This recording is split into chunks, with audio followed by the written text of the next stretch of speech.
50% de la population mondiale vit dans des grandes villes. Et d'ici 2100, on atteindra les 80%.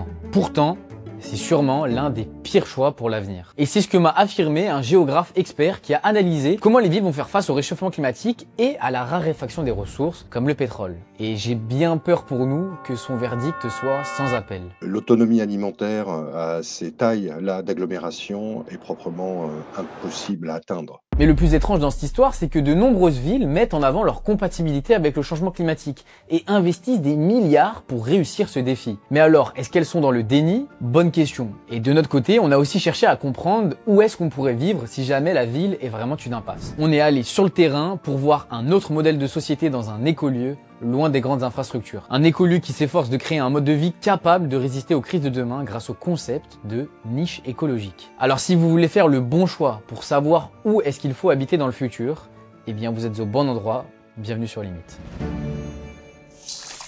Hop, juste avant de reprendre la vidéo, si vous êtes sur cette chaîne, c'est que les enjeux environnementaux, quelque part, ça vous intéresse. Et ça tombe bien, sur Limite, ça fait 4 ans qu'on documente les différentes crises, énergie, climat, biodiversité. Mais on va passer à la vitesse supérieure, à l'étape supérieure. Maintenant, on veut documenter les réponses aux crises auxquelles on fait face aujourd'hui. Et pour ça, Limite a lancé sa campagne L'Odyssée du Vivant. Si vous voulez nous soutenir, c'est sur Tipeee, vous pouvez être donateur mensuel. C'est le meilleur moyen pour que le média garde son indépendance et fasse du travail de qualité. Et puis, je vous souhaite une bonne vidéo. Alors, comment fonctionne une ville? Question bête en apparence, mais qui est cruciale pour la suite. De base, l'Homo sapiens a glané, chassé, cueilli à travers le monde pendant des centaines de milliers d'années. Mais, il y a environ 10 000 ans, il a fait quelque chose qui nous paraît banal, mais pourtant révolutionnaire à l'époque. L'Homo sapiens a commencé l'agriculture. Au lieu de devoir bouger tous les 6 matins pour continuer à avoir accès à de la nourriture, on a pu la cultiver sur place. Grâce à tout ce surplus agricole, les premières villes ont émergé. Plus de nourriture a fait qu'on a pu abriter plus de gens. Lutèce, par exemple, comptait environ 10 000 habitants qui se ravitaillaient en nourriture à 2-3 jours de marche maximum. Mais à l'époque, il n'y avait pas de frigo. Donc, tu ramasses, mais tu dois consommer rapidement. Sinon, c'est ciao et la nourriture est périmée. Ce mode de fonctionnement est donc limité par défaut. Si tu agrandis ta taille de ville, mais que la production de nourriture ne suffit pas, c'est la famine. Oui, mais alors, comment ça se fait que Rome a eu jusque 1 million d'habitants? Ils ont repoussé les limites en pillant l'Égypte par voie maritime. Donc la nourriture pouvait être amenée rapidement. Et jusqu'à la révolution industrielle, les plus grandes villes et empires ne pouvaient que tenir leur taille en allant piller les voisins avec la colonisation, ou alors gentiment avec des échanges marchands. Mais les villes ne dépassaient pas le million d'habitants. Alors comment ça se fait qu'aujourd'hui, on a des métropoles avec des dizaines de millions d'habitants? La révolution industrielle est passée par là. Avec l'abondance de pétrole bon marché pour alimenter les camions, les porte-conteneurs et les avions, puis le gaz pour faire des engrais et faire pousser plus de nourriture rapidement. Donc maintenant, même à Poitiers, on peut manger des avocats du Pérou, des tomates du Maroc, du poulet de Pologne, comme si de rien n'était. Problème, parce que oui, sinon c'est trop facile, c'est que le pétrole bon marché, c'est pas une ressource infinie. On a déjà fait une vidéo sur le sujet, mais en gros, d'ici 2050, notre consommation va être divisée par quelque chose entre 2 et 50. C'est énorme. Or, 98% de notre alimentation est importée. Ce qui fait que si les camions s'arrêtent, l'autonomie alimentaire des 100 premières villes de France est de 3 jours. Seulement 3 jours. Alors du coup, on peut se poser la question vis-à-vis de la nourriture, est-ce qu'on peut avoir d'aussi grandes villes sans pétrole? Si on regarde un peu naïvement, on a l'impression que oui, puisque certaines métropoles lancent différents types de projets pour manger localement et faire face à ce défi. Par exemple, les jardins partagés à Nantes, la culture sur les toits à Paris, les micro-fermes urbaines à Lyon. Mais est-ce que c'est vraiment suffisant? Alors, sur le papier, on est d'accord, c'est des beaux projets. Mais si on pense que c'est ça la solution pour nous nourrir en ville, on se fourre toute la main dans l'œil. Par exemple, selon les modèles de l'INRAE, si on cultivait sur tous les toits de Paris, qui représentent une surface de 80 hectares réellement cultivables, Paris pourrait satisfaire tout au plus que 7% de ses besoins en légumes. En fait, le sol de Paris intramuros ne permettrait de nourrir que tout au plus 70 000 habitants. L'autonomie alimentaire à ces tailles-là d'agglomération est proprement impossible à atteindre. Ça ne veut pas dire qu'il faut déjuger les initiatives qui sont prises d'agriculture, de toiture végétalisée, de fermes agri-urbaines, aquaponie, mais ça ne sera jamais à la hauteur des densités auxquelles nous sommes parvenus. C'est de belles vertus comme ça sur le papier, mais à l'échelle du d'une société, pour moi, ça nous fait perdre du temps. En fait, en termes de production alimentaire, le potentiel mondial de croissance de l'agriculture urbaine est estimé entre 100 et 180 millions de tonnes par an. Sachant qu'aujourd'hui, c'est 6500 millions de tonnes produites dans le monde. On le voit bien encore une fois, l'équation est impossible. On ne pourra plus nourrir tout le monde en ville avec de telles densités de population. Mais en parlant de ça autour de moi, on m'a dit que même avec ces problèmes, il faut trouver un moyen pour qu'on garde cette densité de population. Parce que ça nous permettrait de faire des économies d'énergie, de moins consommer et donc de moins polluer. Malheureusement, ce graphique nous indique l'inverse. Dessus, on voit que la population mondiale a été multipliée par 4,6 de 1900 à 2015 et que la population urbaine l'a été par 14. C'est énorme. Et malgré cette explosion démographique dans les villes, elle ne représente que 2% de la surface de la Terre. On pourrait se dire, chill, c'est rien. Sauf qu'il faut pas oublier de dire qu'elles sont aussi responsables de 70% des déchets, 75% des émissions de gaz à effet de serre, 76% du bois exploité industriellement, de 78% de l'énergie consommée, ou encore de 90% des polluants émis dans l'air, pour à ce jour un peu moins de 60% de la population. Donc, je vais pas vous assommer plus longtemps avec des chiffres, on aura beau croire que les villes sont écolos, malheureusement ce n'est qu'une façade. Les économies d'échelle deviennent des déséconomies d'échelle. La densité conduit à une invisibilisation de tous les hectares fantômes, les territoires servants, les esclaves énergétiques dont j'ai déjà parlé. On ne sait plus, en vivant en ville, d'où vient ce qu'on mange, comment on se chauffe, comment on construit, comment on se déplace. Et là, la réalité matérielle et énergétique va se rappeler à notre bon souvenir assez rapidement. Et le deuxième élément, qui est du coup contre-intuitif par rapport à cette illusion, c'est que les villes défendent, alors on n'est pas tous obligés d'y adhérer, mais néanmoins on est embarqué en y vivant, défendent des modes de vie. Et ces modes de vie-là sont ceux de la consommation et de l'artificialisation. Donc il y a des effets rebonds. C'est-à-dire que ce qu'on va économiser d'un côté, en termes énergétiques, environnementaux ou écologiques, va être démultiplié par le fait même qu'on est dans la machine de la marchandise. Voilà. Et que par effet de proximité, de distinction, de ressemblance, on va vouloir le même produit, le même objet. Voilà, les espaces urbains densifiés et métropolitains en particulier conduisent à beaucoup d'effets rebonds qui font que ce que l'on croyait économiser, en fait, consomme largement plus que dans d'autres habités. Mais alors, si la ville ne sait pas répondre aux contraintes de demain, que faut-il faire? Où est-ce qu'il faut vivre, nom de Dieu? Je sais que tu mentionnes plusieurs types de références. Il y a la République des 5000, la communauté des 30 à 40 000 ou encore les cités des 4000. Est-ce que tu peux m'expliquer un peu ces trois modèles et leur logique derrière? Ouais. La cité des 4000, c'est qu'il nous faudrait, en moyenne, hein, voilà, c'est variable selon les lieux et les modes d'habiter, mais à peu près 4000 mètres carrés par personne pour pouvoir prétendre à un peu d'autonomie alimentaire, énergétique, matérielle, etc. De toute façon, je ne crois pas que c'est vers ça que nous dussions aller, parce que ça voudrait dire que chacun prendrait le risque d'être dans son précaré avec ses petits barbelés. C'est pas du tout la logique de la société, hein, d'accord? Il va falloir partager, s'entraider, etc. Mais néanmoins, c'est une donnée d'entrée, et j'insiste sur le point que cette donnée d'entrée, quand on cumule 4000 m² par habitant à l'échelle de la population existante aujourd'hui en France, on arrive à l'artificialisation réelle existante aujourd'hui de l'espace hexagonal.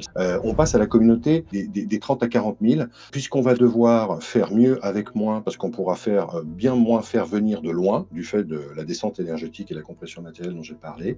Il va falloir relocaliser, reboucler, et c'est forcément à des tailles qui ne sont dont l'empreinte écologique n'est pas celle des métropoles, on ne va pas reproduire les métropoles en plus petit, à l'échelle de milieux écologiques de vie, hein, soyons clairs, donc une moyenne montagne, un fond de vallée, un fragment de plateau, une île. Donc on est à 30-40 000 habitants sur un espace dont le périmètre, le diamètre serait de 20 à 30 km de diamètre, avec dedans, le but c'est pas de tous et toutes, bien évidemment les 30 à 40 000 être au même endroit, dedans une ou deux petites villes de proximité, quelques bourgs, centres, et puis aussi des villages, des hameaux, etc. Pour la République des 50 000, c'est la maille territoriale que l'ensemble des politiques devraient viser, c'est-à-dire les 50 000 petites villes de proximité jusqu'au hameau, en passant par les bourgs et les villages. Voilà, c'est une maille. Et cette République des 50 000 est la maille qu'il nous faudrait investir. Pourquoi? Parce qu'en fait, toutes les ressources de vie, qu'on le veuille ou non, continuent à y subsister. C'est dans cette maille que l'on retrouve la proximité de la culture de la terre. C'est là où il y a en fait tout un tas de... Toutes les ressources de vie qui vont commencer à manquer par la descente énergétique et la compression matérielle sont aujourd'hui dans cette maille territoriale, sur ces territoires-là. Un exemple qui est assez institutionnel ou officiel, hein, c'est un réseau de communes qui se sont alliées sur la question de la transition écologique énergétique au sud-est de la Bretagne, qui s'appelle le réseau Bruded, qui unit plus de 100 municipalités. Là, on est typiquement à une très bonne échelle, c'est des petites communes ou un peu plus étendues, une alliance qui est locale sur la transition écologique énergétique qui devrait faire réfléchir, en tout cas qui devrait être imitée. Alors avant de vous relever les 3 critères qui font qu'un habitat sera optimisé aux contraintes de demain, accordons-nous sur une chose. Oui, quitter sa ville, son appart, sa maison, c'est très dur. Moi-même, j'habite encore dans une grande métropole française et justement, comme la moitié des habitants des grandes villes, j'ai envie de déménager à la campagne. Et d'ailleurs, je suis curieux de savoir combien d'entre vous dans la communauté limite envisagent la même chose ou alors ont déjà passé le pas. Bref, revenons aux 3 critères que va nous développer notre expert en géographie. Les 3, c'est vraiment un triptyque. Hein. Voilà. Donc ça veut dire que les 3 évoluent de concert. Il ne s'agirait pas d'en picorer un pour laisser tomber les 2 autres. Hein. Le premier, c'est habiter autrement la Terre. Considérant que nos rapports à l'environnement sont un peu déconnants, il faudrait forcément très directement se sensibiliser à la précarité du vivant, à la vulnérabilité des écosystèmes. Voilà. Et pour ça, il faut réduire les empreintes et se rapprocher des milieux écologiques de vie et donc de l'environnement. Ça implique un déménagement, soyons clairs. Donc habiter autrement la Terre, il y a un deuxième commun qui est de coopérer. Vraiment, non pas par numérique interposé ou par une industrialisation d'objets que l'on ferait venir bien évidemment de l'autre bout du monde, mais coopérer par des savoir-faire, d'autres savoir-faire et de la main en particulier. Il y a de la low-tech, il y a du recyclage, il y a du réusage, il y a toutes ces choses-là derrière, mais indéniablement, tout un chacun a des habiletés, des virtuosités, des compétences qui peuvent être mises à profit et dans tous les lieux de l'alternative, se lier au collectif et apporter son écho finalement à la vie du groupe ou de la communauté villageoise joue un rôle déterminant. Et le troisième commun, c'est autogérer de manière solidaire. C'est-à-dire, on prétend à faire autonomie par l'autosubsistance, mais il faut fixer aussi collégialement et collectivement ses propres règles de fonctionnement, retrouver de la capacité, se remettre en puissance, voilà.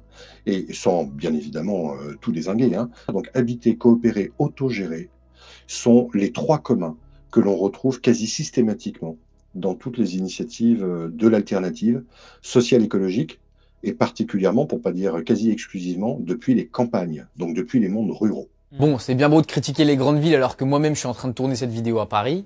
Alors, est-ce qu'il serait pas temps, comme promis au début de la vidéo, d'aller dans cet écolieu qui représente l'habitat de demain, un lieu qui tient face aux contraintes énergétiques et environnementales? Si vous voulez voir à quoi représente selon nous l'habitat de demain, c'est parti, on y va. Bon, ça y est, on se retrouve avec Boris, le fondateur de Ethicamondo. On est enfin sur le terrain avec toi. Donc, est-ce que tu peux me présenter le plus brièvement possible la mentalité d'Ethicamondo? Je tiens à dire premièrement que ici c'est une expérimentation où on va s'appuyer sur la science en se disant il y a peut-être un autre chemin à prendre. Ouais. Et deuxièmement, on en est au rudiment. L'état d'esprit, il est de dire la science de l'écologie, elle a 200 ans. Elle dit qu'elle étudie les interrelations entre les êtres vivants et leur environnement parce que ce sont les conditions d'existence. Donc ça veut dire que si on veut exister, il faut qu'on soit en interrelation. Or, depuis la révolution industrielle, on s'est complètement coupé de la paysannerie. On vit dans le jargon hors sol parce qu'on a cette capacité civilisationnelle incroyable de fonctionner avec un commerce jusqu'au commerce international. C'est super, société de loisirs, de divertissement, mais l'impact, écologiquement, ça veut dire quoi? Ça veut dire que quand je mange une salade bio, locale, même là, comme il y a un magasin, il y a de la lumière dans le magasin, il y a des frigos dans le magasin, il y a eu des transports, etc., même l'achat le plus responsable, a un impact.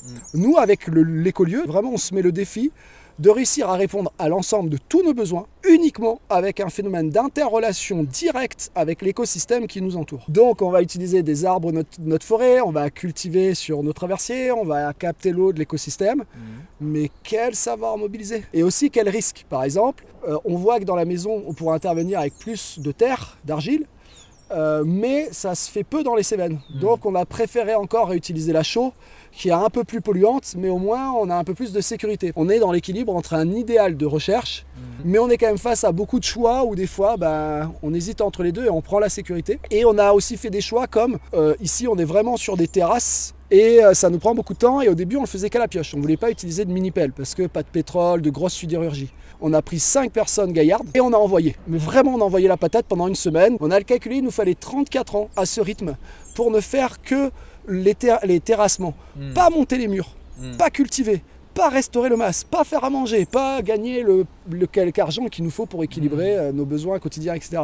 Ouais. Donc aujourd'hui, notre mentalité, c'est vraiment de réussir à tenter une expérience où on arrive à ne plus vivre sans argent, mais sur la vision écologique, est-ce qu'à partir de là, on arriverait à trouver une zone à peu près confortable, une fois que c'est en place, qui régénère la biodiversité tout en répondant à nos besoins. C'est ça pour nous l'enjeu. Et je vais conclure sur un point important. À Ethica Mundo, on défend quelque chose vraiment où on se base sur la science. Ecolieu, c'est lieu écologique. Donc nous, on milite auprès de la communauté scientifique pour que des thèses apparaissent sur ce que nous on appelle l'écologie humaine. On étudie les civilisations sur l'économie, la culture, la sociologie, la psychologie des masses, etc. Mais on n'étudie pas ou trop peu l'humain comme on étudie une espèce dans un écosystème. Or, l'humain moderne n'occupe plus une niche écologique, il occupe une niche commerciale. Ouais. Et c'est ce que je pense que même si on a une consommation responsable, si on fait du green capitalisme, je pense qu'on mobilisera quand même trop de matière et d'énergie pour y arriver. Et je pense, par une logique mathématique, que en fait notre réponse c'est de quitter la ville pour repeupler les campagnes en ayant un principe d'interrelation. Mais je pense qu'il faut absolument qu'on arrive à recréer des niches écologiques humaines. On l'a dit, le mode de vie de ville en fait il est surtout caractérisé par le mot un peu hors sol. Et ici à l'opposé du coup on essaie vraiment de réintégrer la niche écologique et les interrelations entre espèces. Et donc il y a aussi beaucoup de challenges comme tu l'as noté énergétiques et de contraintes environnementales qu'on va subir dans les prochaines années. Mais pour autant ça peut sembler un tableau un peu sombre, mais ici je vois beaucoup de joie et je vois beaucoup de bonheur dans la construction de ce lieu. Et avant d'en arriver là, je voulais juste savoir quelles étaient les premières étapes, toi, dans ta réflexion pour choisir ce lieu. Parce qu'il y a des avantages, des inconvénients, mais du coup je voulais que tu présentes un peu ce lieu en termes de caractéristiques. Quels sont ses avantages? Pourquoi tu l'as choisi finalement? Alors la joie, oui, parce que c'est hyper stimulant ce côté explorateur, où quand même quand tu discutes avec des scientifiques quand même, qui ont beaucoup plus de bagages que nous, parce que nous de base on n'est pas ingénieurs, et quand tu as des pointures qui réfléchissent, qui disent c'est pas con cette vision, là il y a un truc super excitant. Maintenant pourquoi ce lieu? La base de la vie c'est l'eau. Et quand tu es en hauteur, l'eau elle est plus propre que quand tu es en plaine. Ensuite, on a essayé d'éviter des sites très pollués. On est en zone parc national, ce qui fait qu'on avait un enjeu biodiversité et aussi un support. Ensuite, on voulait une zone avec suffisamment d'espace déjà pour avoir plusieurs approches. Des fois, j'entends il faut 400 mètres carrés par personne ou 1000 mètres carrés par personne pour un jardin bien fait. Pourquoi pas? Ça dépend déjà de la qualité de ton sol. Et nous ici, 400 mètres, ça suffira pas. Le sol est pourri, il faut le régénérer. Et même avec un sol super régénéré, on n'est pas dans des bassins de plaine avec beaucoup de profondeur, etc. Et ensuite, ok, c'est bien, là on parle de l'autonomie alimentaire. Mais après, on fait comment pour chauffer la maison? On met des panneaux solaires qui sont produits au niveau international avec des exploitations de minerais rares, etc. Bien sûr que c'est mieux que le pétrole, mais on quitte le principe de niche écologique. Moi, je ne sais pas faire des câbles avec du cuivre et des gaines en plastique. Donc aujourd'hui, je ne vais pas mentir aux auditeurs, on est en transition. Il faut qu'on tienne sur le long terme et du coup on a de l'électricité, on achète des choses, voilà, on a des choses complètement presque anti-écologiques. Évidemment à chaque fois on essaie d'avoir les achats les plus responsables. Mais le but c'est toujours d'aller par palier, un peu comme si on commençait, toi t'aimes bien le basketball, alors je sais pas la division la plus basse, mais comme si on commençait en 10e division de basket, et l'objectif c'est de passer en 9e, puis de gagner la NBA, tu vois ce que je veux te dire? Et donc voilà, d'aller progressivement. Et donc il nous fallait du terrain pour avoir du bois de chauffe, si possible déjà une forêt de comestibles, les châtaigneraies ça tombe en pagaille, alors on en a marre de manger châtaigne sur châtaigne, mais il y a de la nourriture, de l'eau. Non négociable, il fallait qu'il y ait de l'eau qui tombe abondamment. Il y a trop d'eau dans les Cévennes avec les épisodes Cévenol. Par contre, il n'y en a pas assez l'été. À nous de savoir la stocker. Il fallait aussi qu'il y ait déjà un bâtiment. Plutôt que de construire une maison écologique où on grignotait encore un espace, on préférait reprendre une vieille maison paysanne qui montrait déjà un fonctionnement, quitte à corriger des éléments, mais qu'on ait déjà un toit qu'on puisse rénover. Et voilà, là déjà, on a un bon ensemble de nos différents choix. Ce que tu notes et ce que je pense que la communauté limite prendra aussi en compte, c'est qu'effectivement, tu l'as dit, c'est encore en transition. Et le plus important, c'est d'avancer. En fait, le mode de vie de la ville a tellement été un bouleversement et est tellement aux antipodes de ce que là, vous essayez de construire, que bien évidemment qu'aujourd'hui, c'est difficile de se délaisser de tout. Et le plus important, c'est de bouger. D'ailleurs, je tenais à dire que je sais que vous êtes beaucoup à vouloir expérimenter ce genre de lieu-là. N'hésitez pas, on mettra tous les liens en description. On ne pourra pas tout décrire de ce que fait Boris ici parce que ça prendrait… Et Émilie, bien sûr, et toute l'équipe. Et tout le collectif Ethicamondo, c'est effectivement un collectif. Nous, on l'a vécu avec Limite. C'était important de le dire. Est-ce que tu peux nous donner un exemple très concret en termes d'interrelation que vous essayez de mettre en place, que ce soit au niveau de l'eau, de la nourriture, de la biodiversité, où vous essayez de vous réintégrer à cette niche écologique? Il fait chaud, en ville tu vas mettre de la ventilation. Ouais. Ici, on va gérer la forêt. On cuit les aliments, on peut aussi manger cru. Comme ça, même le four solaire qui marche bien, t'évites l'industrie de l'aluminium. L'alimentation, tu peux avoir une consommation responsable en ville. Nous, on va cultiver, voire on va glaner. On va ramasser du champignon, du petit fruit, quelques herbes et un petit peu de chasse qui peut faire débat, mais un petit peu de chasse, je préfère manger un animal qu'il ait vécu sauvagement plutôt que d'un truc hors sol issu d'une industrie dégueulasse. Et systématiquement, on va réfléchir à qu'est-ce que ça génère derrière. Sur le sujet de la viande avec le sanglier, c'est un sujet important parce que je comprends et je suis assez d'accord au fait d'arrêter de manger de la viande issue de l'industrie parce que c'est infâme pour les animaux, c'est hyper polluant. Par contre, si on bascule demain sur tout cultiver du végétal, parce que si on ne cultive pas, on doit passer beaucoup de temps dans la nature, ce qui est génial, mais ce que permet pas encore la transition, on n'en est pas assez abouti. Nous, au stade où on en est, je me dis, prélever 3 animaux sur toute la saison, ça nous donne quand même beaucoup de calories, ça nous fait gagner beaucoup de temps, et c'est quand même des cultures en moins, en termes de temps. Mais aussi, les cultures, on les clôture, sinon les sangliers nous les mangent. Et donc, au fur et à mesure qu'on fait des cultures, on agrandit les clôtures. Oui. Alors, pour nous, à notre petite échelle, ça nous fait gagner du temps. Et en même temps, comme la nature est complètement modifiée, comme les sangliers ont été aussi croisés avec des cochons, il y a une pullulation de l'espèce. Et du coup, c'est toujours très gênant pour l'individu. Ça permet qu'il y ait un équilibre à peu près vis-à-vis de la forêt. Ça permet aussi que les cultures soient moins abîmées. Alors c'est un peu foireux parce que les cultures, déjà, on n'est plus tout à fait dans la niche écologique. Ça va loin la niche écologique. Ouais. Mais je trouve que c'est un vrai sujet passionnant par rapport à tout ça. Et ce que j'aime bien aussi, c'est par exemple, tu vois, favoriser le merisier plutôt que le cerisier. Parce que le merisier, c'est le sauvage du cerisier. Il est moins goûteux, mais ça va. Il y en a qui sont acides, mais il y en a qui sont bonnes. C'est plus petit, mais ce qu'il y a d'intéressant, c'est que ça te fait de l'ombre, ça fait tomber beaucoup de feuilles, c'est intéressant pour tes sols, ça te fait de la meurise, et tu vois, là aussi, tu vas favoriser un type d'écosystème qui te nourrit, et en même temps, toi, tu favorises de la création de sol avec les feuilles. Et alors, on parle beaucoup dans la vidéo et dans les rapports scientifiques, il y a un horizon de temps qui revient beaucoup, c'est 2050. Je voulais savoir, est-ce que dans ton rêve le plus fou, qu'est-ce que est Ethicamondo? Qu'est-ce que représente Ethicamondo en 2050? Vous en êtes où? Est-ce que c'est un modèle qui s'est répandu? Parce qu'aujourd'hui, comme tu l'as dit, c'est un modèle qui est expérimental. Donc qu'est-ce que ce serait en 2050, c'est cette vision? En fait, on a le droit à des vulgarités. Oui, bat les couilles. En fait, c'est très loin. Oui. Deuxièmement, on est tellement à 4 pattes comme un bébé qu'on fait des choix qui tout de suite nous fait perdre un an, ou des fois on arrive à mobiliser la communauté, on fait des bons choix, wow, ça booste super fort. Donc en fait, j'ai envie un peu de copier le monde du sport de haut niveau. Et depuis quelques temps, je me suis mis à re-regarder le football. J'aimais bien gamin, et parce que je trouve que c'est hyper intéressant justement comment gérer les équipes avec des gros égos. Et là, je suis comme beaucoup de gens qui s'intéressent à ce sport, fasciné par la méthode de Luis Enrique. Le mec, en 2 ans, il a plié le game. Pour moi, je ne sais pas si c'est 2030 ou 2050. Ce que je sais, c'est que quand je lis les rapports, on a perdu 80 ou 90% des zones humides en 1 siècle en France. Les 1,5 degrés qu'il ne faudrait pas dépasser, on y est. Donc en fait, pour moi, c'est le plus tôt possible, je gagne la Coupe d'Europe. Le plus tôt possible, c'est le mieux. Okay. Donc je ne sais pas si c'est à l'horizon 2030, ça me paraît court. Le 2050 paraît en effet plus pragmatique. Mais j'ai juste envie, avant de mourir, de pouvoir verser ma petite larme et de me dire oh, on l'a fait. On l'a fait. Et donc, si ça peut être en 2035, je pense qu'il nous faut quand même encore 10 ans. Voilà. Et j'ose croire qu'entre-temps, on n'est pas les seuls à bouger. Donc pour moi, 2050, où on en est où? Ouais, j'aimerais évidemment qu'on soit dans une internationale écologique par le faire ensemble autour de cette capacité de régénérer la biodiversité et de retrouver une forme de paysannerie, mais suffisamment confortable. Moi, je crois que quand on regarde en arrière, les mamies qui lavaient leur linge, oui, avec notre regard, on trouve que c'est inconfortable. Quand on voit les paysans besogniers, c'est inconfortable.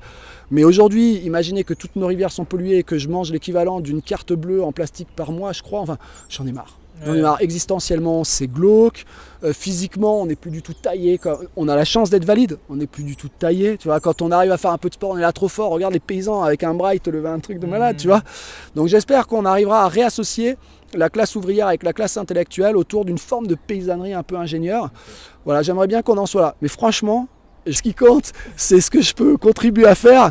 Et pour moi, en 2050, je pense que c'est bon, je suis déjà parti et j'espère pouvoir être fier en mode on l'a fait. Et maintenant, à vous d'y aller aussi. Voilà, nous on l'a fait et on vient pas de ce milieu. Et souvent, quand les gens partent de chez nous, ils disent ouah, c'est génial, merci, bon courage, j'en serais pas capable. Mais pourquoi vous en seriez pas capable? Moi, j'ai commencé, je ne savais pas reconnaître un résineux d'un feuillu. La première fois que j'ai ramassé du bois, j'étais avec un copain pour mettre le feu à la cheminée, et il me dit ouais, les pins on les met là, les chênes on les met là, et il part. Et il revient, il me dit bah alors, je dis je ne sais pas c'est quoi les pins et c'est quoi les chênes. J'étais nul. J'y vais, c'est possible. Allez-y, voilà, c'est ça qui compte. Voilà. Ok. On va devoir en fait se réempaysanner, voilà, tout un chacun, ce qui pose la question de l'urbain, soyons clairs, puisque l'urbain nous a tertiarisés, hein, voilà, on est affranchi, on est déraciné, ou en tout cas en surplomb par rapport à son environnement. Déménager, c'est aussi renouer, alors non pas avec une histoire ancestrale, hein, je ne propose pas de faire un retour en arrière, mais un détour par l'histoire. Voilà. Et ce détour par l'histoire, c'est indéniablement un réempaysannement, se rapprocher des savoir-faire de l'artisanat, bref, faire communauté très différemment, mais en produisant de quoi subvenir à ses propres besoins. Voilà, les ressources de subsistance vont devoir être produites. Donc, je tiens à mentionner le fait que les villes nous ont éloignés de ce type d'activité. Ce qui pose la question du rapport à l'effort, au confort, au labeur. Ce ne sont pas les mêmes activités qu'on va devoir réarmer, ou en tout cas qu'on va devoir réapprendre, ou pour certains et certaines apprendre. Et je terminerai en disant que, comme les traités de maraîchage de la fin du 19e disaient tout, il n'y a plus besoin d'écrire d'autres traités, il n'y a plus besoin de produire de la littérature savante. Là maintenant, l'enjeu qui nous est posé, c'est passer à l'action, se mettre en mouvement, bâtir des projets.